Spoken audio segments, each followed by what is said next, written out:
Hi guys! Welcome sa ating bagong lesson. Ito ang Pretty Woman ni Roy Orbison.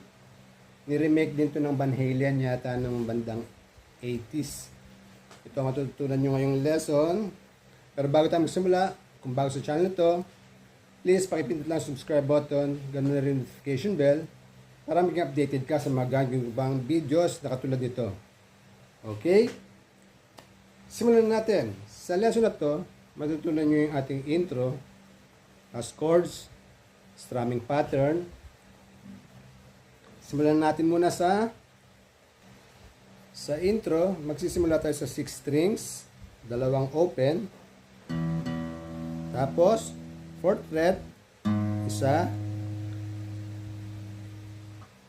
5th strings, 2nd fret, open, number 4 strings.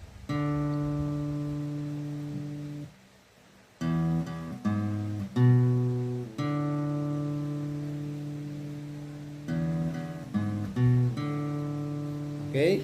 Yan yung ating simula. Kalahati ng ating kabuuan na intro. 2 beses yun.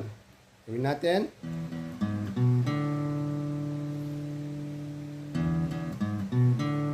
Ito yung kabuuan niya.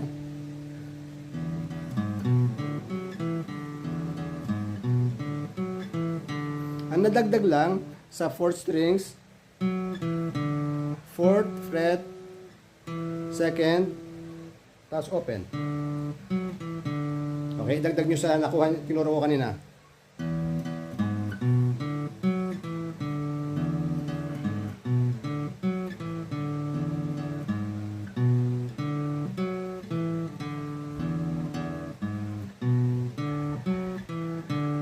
Yun ang riff natin sa buong kanta, okay?